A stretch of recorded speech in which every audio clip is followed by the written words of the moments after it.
Hey, sports card fans, it's John, Boggs fan, back with another video. Hope you're all doing well. It's time for another top 10 PSA vintage baseball card sales on eBay for the 50s, 60s, and 70s, this time for the month of March 2022. Now, whenever I put these lists together, there's usually like a pattern or something that I can take from these top 10 lists. And if there are some themes for this group of top 10 lists this month, one is overgrading. There appears to be a couple cards, in my opinion, and I would love to know your opinion once we get to those cards, whether you think these cards may be slightly overgraded. Some of them are in much older PSA slabs. And there's some thought out there that earlier on in PSA days, maybe they were a little bit more lenient in their grading, and today that they're much harder, stricter in terms of assigned grade.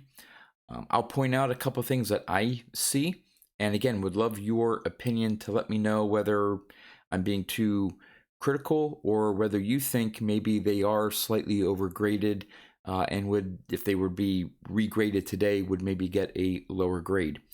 The second one is comps. Whenever we're looking to buy a card, whether it be vintage or modern, we don't want to overpay for a card. We want to get a good deal. So we need to know what the general going price for a particular card in a particular grade is selling for. And there's various avenues where you can look up recent sale prices and get an idea of the current market price of a particular card.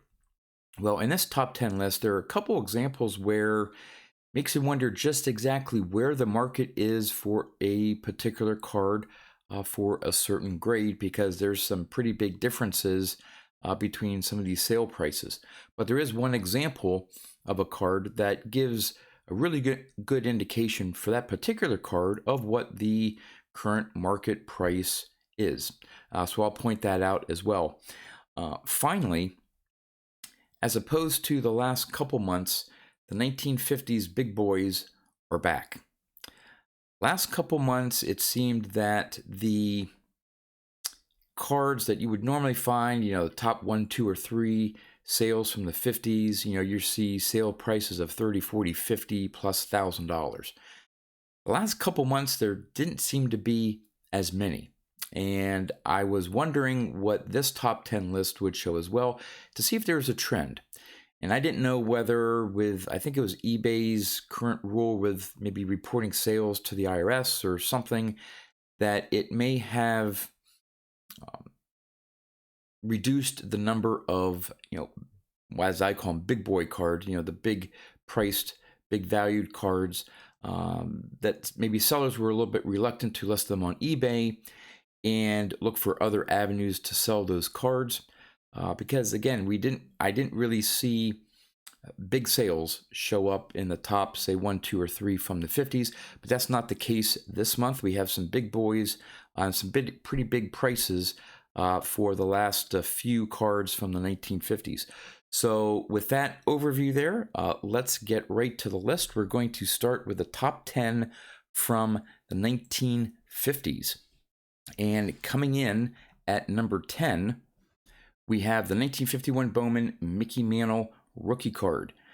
This one is in a PSA 3 miscut, as you can clearly see.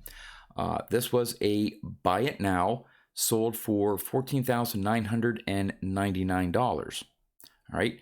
Now, you're going to see some common themes in these top 50. There are some certain cards and certain players that repeat themselves. And you see this a lot more in the 50s than you do in the 60s and especially the 70s. But card number 9 on the top 10 list is again another 51 Bowman Mickey Mantle. This one in a PSA 2. As you can see, it is, from an eye appeal standpoint, a much better looking card, in my opinion, than the PSA 3 that is clearly miscut. It also goes to show the standard, I guess, rule of thumb that if you have a card with a qualifier, in this case a 3 miscut, that the general selling price for the card would be 1 grade lower. And as you can see, the card at number 10 here, the miscut, sold for $14,999.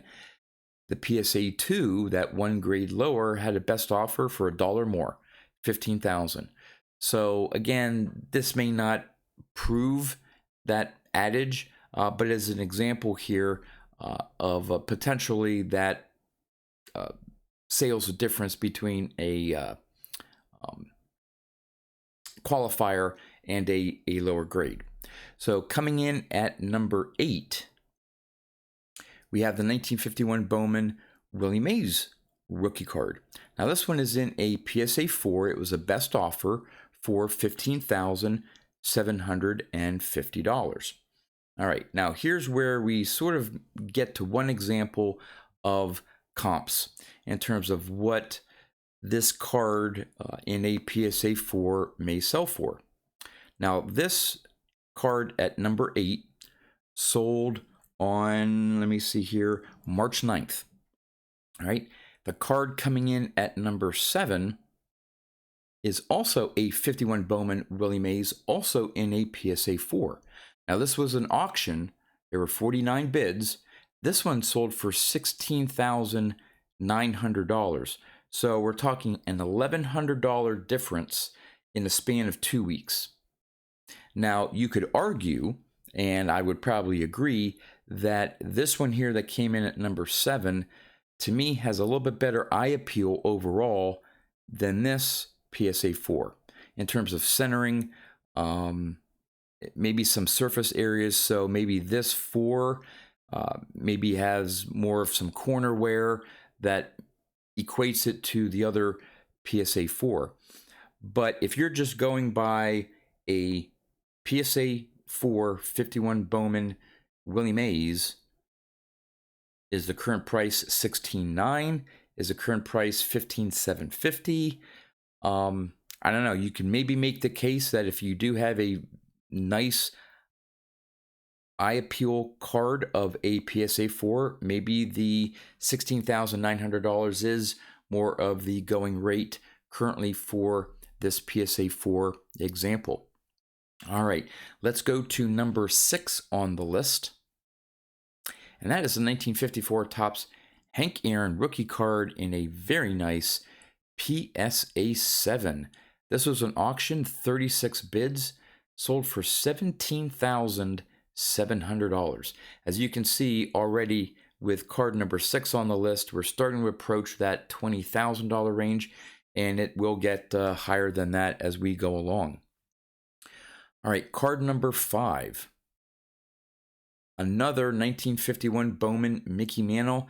Again, past couple months, I've seen a trend. These, of course, in this case, even these low-graded 51 Bowman Mickey Mantle Willie Mays, they are showing up all over the top 10 lists.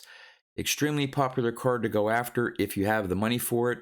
And as you can see, this copy here, PSA 3 copy, pretty nice eye appeal, a little off centering left to right. But overall, nice looking card for a 3, in my opinion. This was the best offer, right at $20,000. All right, let's take a look at number 4 on the list. Here we go, another 1951 Bowman Willie Mays, this time a PSA 5. So we've taken one step up in the grade from those PSA 4 examples. So that PSA 4 at the high was $16,900. This PSA 5 bumps it up, best offer for $21,600. Really nice looking card there for a PSA 5. Love the centering on that one. All right, number 3. We have the 1952 Burke Ross Mickey Mantle. I think this is the first time a Burke Ross has shown up on the top 10 lists that I have done. This is a PSA 7 near mint condition. Off center, left to right, but other than that, it looks to be a pretty sharp card. This was put up for auction. There was only one bidder. Sold for $37,777. Like I said, some of the big boys are back in this top 10 list. All right, card number 2. Another 1951 Bowman, Willie Mays PSA 7. So we've seen some PSA 4, PSA 5. This one jumps up to a PSA 7.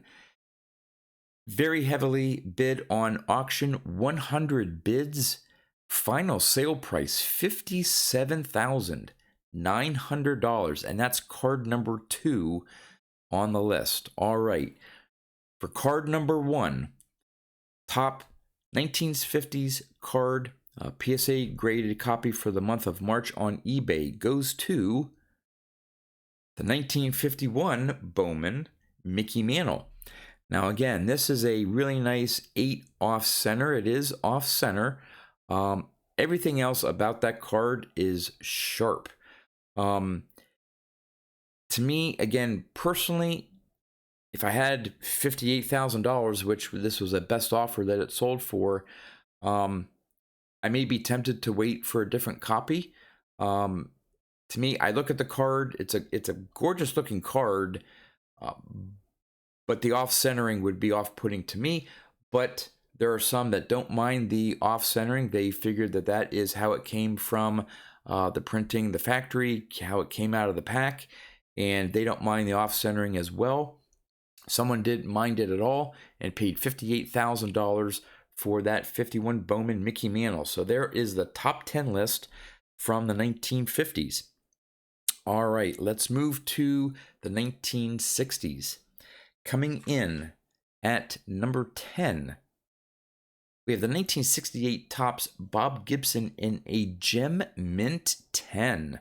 Now, I looked up the Pop report, and there are 21 PSA 10 cards. And if you recall, I believe there was a PSA 10 68 Topps Bob Gibson that appeared in last month's top 10 list. So I'm not sure if this one seller was sitting on a couple copies, or it just so happens you don't, with a population of 21, I wouldn't think that you would have too many of these PSA 10s come to market. But there you have it, second month in a row that a 68 Topps Bob Gibson in a PSA 10 shows up. This was an auction, 25 bids, sold for $4,828. Coming in at number 9, we have the 1965 Topps Joe Morgan rookie card in a PSA 9. Gorgeous looking example of that card.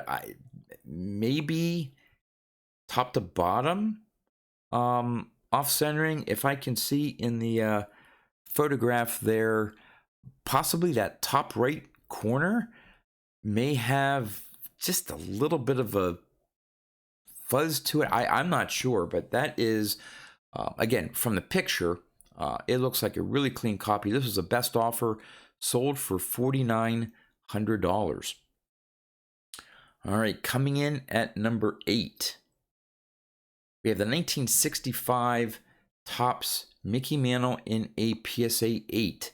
Obviously, I think the reason why this got an 8, because overall it is a really sharp looking card. My guess is the center off centering left to right probably is the, and maybe top to bottom a little bit. So it is pushed into that top left corner. That is probably the only reason why this card did not get a 9 or higher. This one came up for auction, 32 bids. Winning bid was $5,300.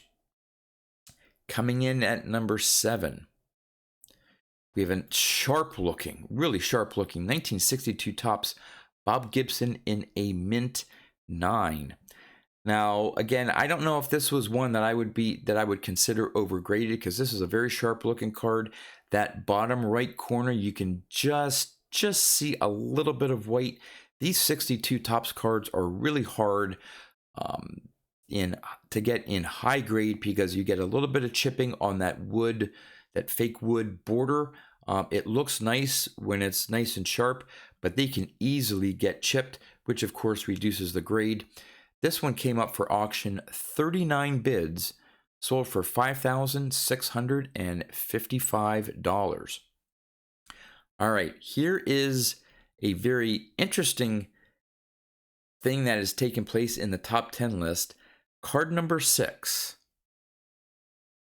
is a 1968 Topps Bob Gibson PSA 10. Now, if you look at the serial number 14443706 and you go up to card number 10, look at that. Serial number 14443706. This copy here in an auction that sold for $4,828 sold on March 7th. And Probstein was the seller. You go down to this copy here that someone bought best offer $7,200, sold on March 21st. Different seller. So it looks like, it appears to me, that the winner of that auction got the card, put it on eBay for a price with the best offer, and someone took it for $7,200. So this begs the question. In the matter of 2 weeks, you have a PSA 10 Bob Gibson sell at auction for $4,828. 2 weeks later, puts the card up for best offer, and someone agrees to pay $7,200 for that very same card. So you can't even argue, well, this one's maybe has better eye appeal than the other one, or so on. It's a PSA 10. So what's the comp on a 1968 Topps Bob Gibson in a PSA 10? Is it $7,200 because that was the latest sale?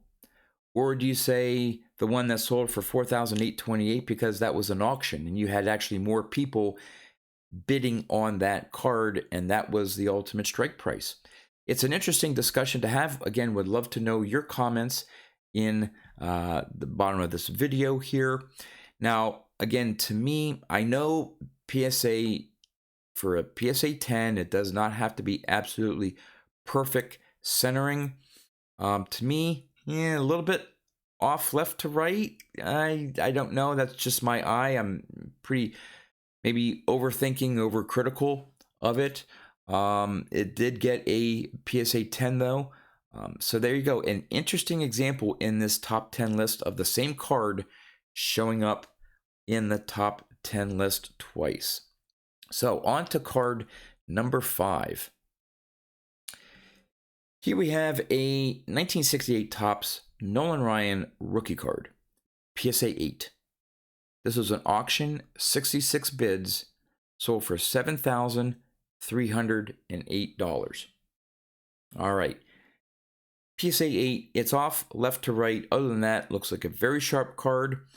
I think that is a pretty good grade, you know, for, again, giving the centering. Everything else about it looks really sharp. Again, I didn't see the back of it.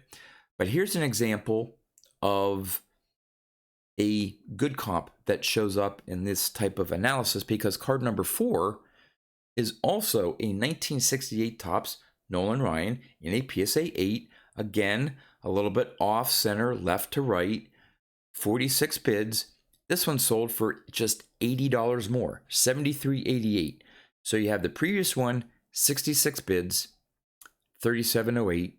This one here, 46 bids, $73.88. So if you were looking for a PSA 8 Nolan Ryan rookie card that may be a little off left to right, to me, those are good comps right there, because they are in a fairly narrow range. We're talking $80 difference. So I would say, you know, at the most, you know, $7,400, say $7,400 is the current going price for this type of Nolan Ryan rookie card in this grade, you know, with that left to right off centering. All right, coming in at number 3, we have a very nice looking 1960 Topps Mickey Mantle PSA 8. Again, probably just that left to right centering probably keeps it from being a 9. Really bright colors. I love the 1960 Topps. I think this is the first time that Topps went with an all horizontal design since 1956. So they had a couple years where they went vertical and then went back to all horizontal design in 1960. I've always loved that set with the multicolor name there and the dual, that you have the photograph and then sort of like the black and white image with a color background on the left. Sharp looking card. This was a best offer for $8,200. Mickey Mantle continues to sell well no matter what the year is, and even to some extent what the grade is. Even mid to low grade examples, very strong sellers for Mickey Mantle cards still. All right, coming in at number 2, we have the 1962 Topps Mickey Mantle in a PSA 8. This was a buy it now for $9,500. Now, this is the first example that I saw. And again, if you think back to that 1962, let me go back to it quick here, that Bob Gibson in a PSA 9. All right. Look how solid those borders are. Again, the only slight blemish I can maybe see is that bottom right-hand corner. So now you have this one here in a PSA 8. Again, very well centered. But if you take a look at the right and left side, there is, to me, some fairly significant chipping on those edges, taking away from that wood border. And at the bottom, you may notice right above the top of the slab there, it almost looks like there's a print line. I don't think it's the start of another card. I don't think this is a trimmed card at all or anything like that. But to me, the bottom of the card and the loss of some of the border there on the left and right, this is an older slab, and you can tell by the initial 0. I don't know. I haven't done my research on serial numbers and what era the certain grading is, but I believe if it starts with 0, it's one of the fairly older. This may be a 10, 15 year, possibly old slab. I don't know. To me, and I'd like to know your opinion, that may be slightly overgraded at an 8. Regardless, it is overall a very sharp looking card. And like I said, Mickey Mantles in high grades are just going crazy. Very, very strong sale prices. Again, buy it now for $9,500. Okay, on to the number 1 card from the 1960s that sold on eBay. We have an absolutely gorgeous 1967 Topps Tom Seaver rookie card in a PSA 9. Yeah. I don't know. It's hard to tell. Maybe just a little bit with the centering. Again, I'm not sure. Again, it's hard to tell with some of these images. They're not always the best.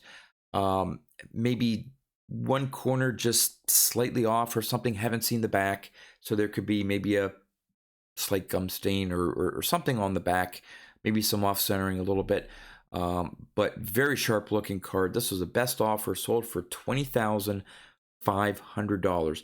By the way, going back to those two 1968 Topps Nolan Ryan cards that I said had a pretty good, gives you a pretty good idea of the comparable sales or the going sale of that PSA 8 copy. Those two copies, one of them sold March 2nd, the other one was March 7th.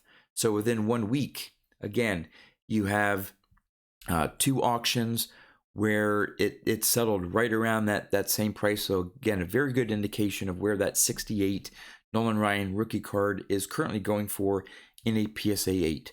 All right, that was the 1960s. Let's finish up with the top 10 from the 1970s. Past couple months have had some very interesting cards show up in the top 10 list. There are a couple surprises here, and a couple other examples of, again, just where's the comp for this card. All right, let's get into it. Card number 10 is the 1975 O-Pee-Chee version of the Mike Schmidt in a PSA 9. A little bit left to right, off center, but this was a best offer, $2,950. Now, you may not be able to tell by looking at it. But I was looking at this card, the image a little bit up close, and right by I think it's right by the eye.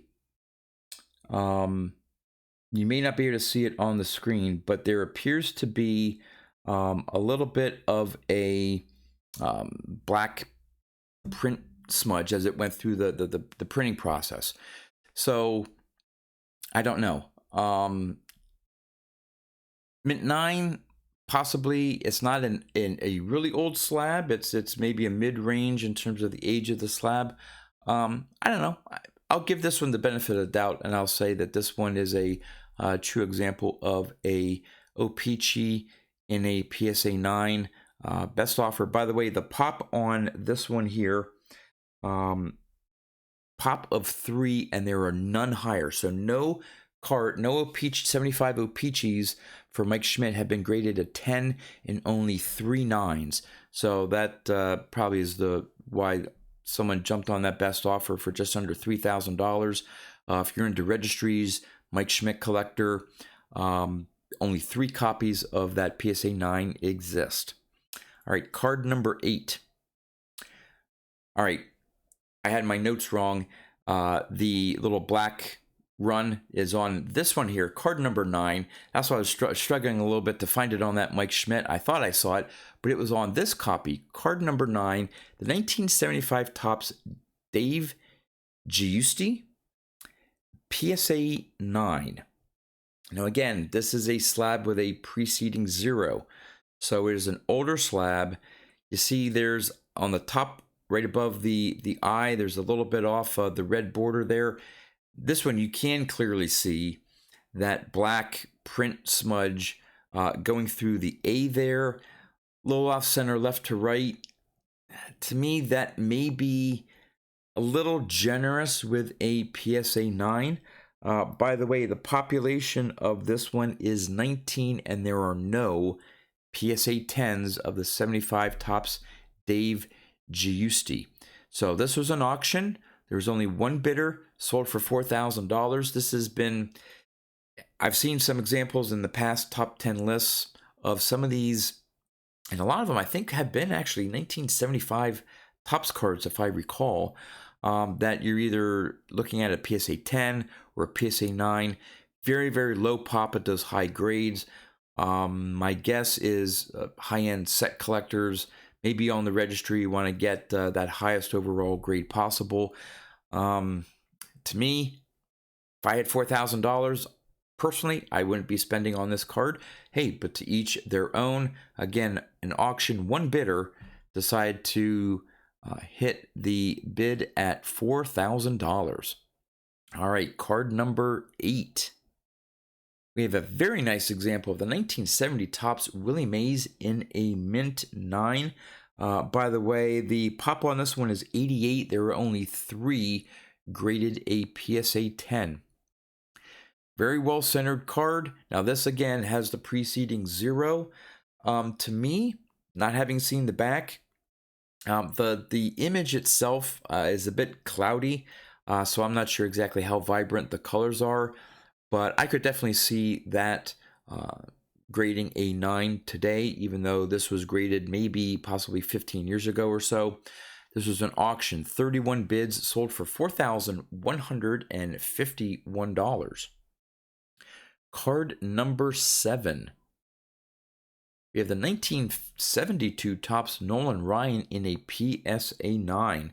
The population on this, there's a good number of PSA 9s actually, 188 with 9 PSA 10s. This was the best offer for $5,000, pretty strong sale price for that mint 9. I think some consider this 72 Topps one of Nolan Ryan's more beautiful looking cards of his Topps run. Just that A's with the A with the halo on the hat, just classic from the early 70s, that nice portrait look of Nolan Ryan, and that is a very, very sharp looking card. All right, number 6. We have the classic 1971 Topps Thurman Munson in a PSA 8. This card, in addition to the black border, which is notorious for getting chipping, this one does not look like there's hardly any chipping on the black border at all. It is also notorious for being off-center left to right, with more of a border on the left than the right-hand side. This one still, when you're looking at it left to right, it may be hard to see there because of the background of the slab there. But it is a little bit thinner on the right than the left. Everything else appears to be really sharp about that card. Good registration. This was an auction, 41 bids, $5,377. Great looking Munson card. Card number 5. We have the 1977 Topps Mike Schmidt in a Gem Mint 10. The population on this one, 33. This was a buy it now for $6,900. Now, again, this is another one that I potentially have issue with. It's not a preceding 0, but I think it's still an older slab. If you look at that first eye in the Phillies, it's not a solid eye. The ink doesn't. I don't know how much PSA factors that in. But again, taking a really close look at that, to me, that's a flaw. I mean, the centering I think is spot on. And if you look really closely around the top of Schmidt's hat, I don't know if it's just slightly, the registration may be slightly off. I don't know. That may be how just every single Schmidt card looks. It's hard to tell with some of these 70s cards and the image and the print process and the quality back then. That may be, it may not be, the registration may be okay on this one. I just have a problem with that first eye and the sort of pink red coloring. It's just not there. To me, that's a surface issue or a print issue, and will not garner a 10. So I would love your comments. Let me know, do you think this Schmidt should get a, is it correctly graded at a PSA 10 or not? Someone thought it was worthwhile and didn't mind it. Hit the buy it now for $6,900. All right, card number 4. We have the 1973 Topps rookie card of Mike Schmidt in a PSA 9. This was up for auction, 103 bids, $8,750. Now, again, I didn't want to have this to be a theme here, but it was just once as I was going through and putting this presentation together, so to speak, I started looking at the cards, and again, it may be because of allowing for the printing quality back then. So maybe PSA, I believe this looks like a newer slab. That right border, because you got obviously centering, surface, corners, and edges. That right edge to me looks a little choppy. That when it was cut, it just wasn't a clean cut. I don't know. It's still got a 9. Maybe that was the only reason why it got a 9. So maybe that is properly graded. My eye just went to that, and I noticed that right edge. And maybe that's common for Schmidt cards or 73 cards. And maybe PSA does factor that into their grading. I'm not sure. But nonetheless, it received a PSA 9 grade and sold for $8,750. All right, we are nearing the end here. Here's card number 3. Hey, we got another 73 Topps Mike Schmidt rookie card again in a PSA 9. And again, you may be able to tell, you may not be. This is a lighter image, but that right border just looks frayed a little bit, that it's not a solid cut. So again, maybe that's common to the Schmidt rookies. Maybe that's very common to all 73s. I only own a couple of 73s personally. I don't recall, say, the right border on the card or the top if you're looking at a vertical card.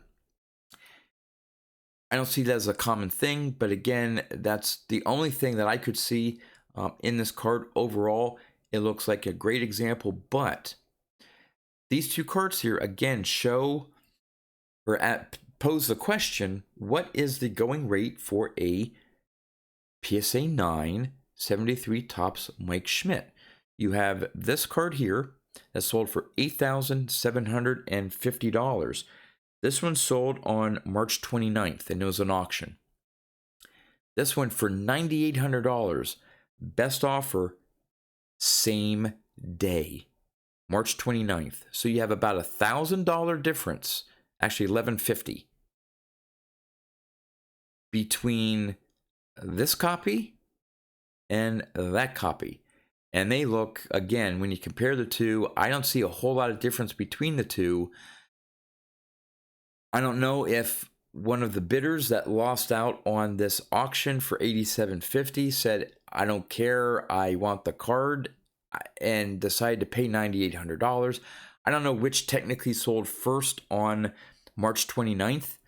Maybe someone hit this best offer or accepted a best offer for $9,800, thinking that the auction that was going to end later in the day maybe would go for that much or more. I don't know. And maybe the buyer of this card got disappointed when he saw the auction only end for $8,750. I don't know. But again, begs the question. If you're looking at a 73 Topps Mike Schmidt rookie card in a PSA 9, is $8,750 the going rate, or is $9,800 the going rate? That's a pretty big difference for pretty much the same exact card. So again, it just makes me think about these comps. And you know, if I were in the market, which I'm not, to go after this card, you know, what would be a fair price? Maybe something in the middle. Would I try to get toward the lower? Would I be happy paying on the higher end side? I don't know. All right, on to the last two cards from the 1970s. Card number 2. We have a really nice example of the 1975 Topps Nolan Ryan PSA 9. Again, maybe the only thing that keeps this from being a 10, maybe the left to right centering is just not quite where the range of a 10 would be. Sharp corners, great registration, great looking color, even though the image is not that great of this card. This was a buy it now for under $10,000. In fact, I think technically I couldn't fit it on here. It didn't fit, but it was $9,999.99 was the buy it now price. So a penny under $10,000. All right, the last card from the 1970s, and to wrap up this video here, we have the 1977 Topps Nolan Ryan in a PSA 10. The population of this is only 19. This is one example. Again, it may be hard with the picture. I don't see anything wrong with that. That is a very, very sharp looking card. And these trust me, these 1977 Topps, I've been looking to pick up some for my collection. It is so hard to find these 77 Topps well centered. This is a gorgeous example of that 77 Ryan. I think my copy may only be a 6, I think. And I was very happy to get that one. Best offer, $12,500. All right, so there you have it. The top 10 list for March from the 1950s, 60s, and 70s sales of PSA vintage graded cards on eBay. Let me know what you think in regards to, were some of these cards overgraded in your opinion? Was I off base? What about the issue of comps? When you're looking at cards that sell in a relatively short time frame, but and look, you know, the eye appeal is very similar, because I know if there could be a premium that you would want to pay for a card with a very good eye appeal as opposed to one that's off center but has the same technical grade. I understand that, but these cards, they look pretty much the same, but vastly different prices within either the same day or within 2 weeks. And again, what do you think of the big boys coming back to the 1950s? Do you think the last 2 months were sort of an anomaly? Maybe there just wasn't that volume of cards put up for auction? Or do you think we're still maybe seeing the effects of this whole eBay IRS thing, where for some of these really, really high, and of course, I think this may be, if not the second, maybe the third month in a row where there has not been a 52 Topps Mickey Mantle in any grade make the top 10 list from the 1950s. So are sellers taking those 52 Topps cards and selling them elsewhere, maybe some of the auction houses, and not wanting to put them on eBay? I don't know. Would love your thoughts. That's all I have for you. As always, thanks for watching, and I'll see you next time.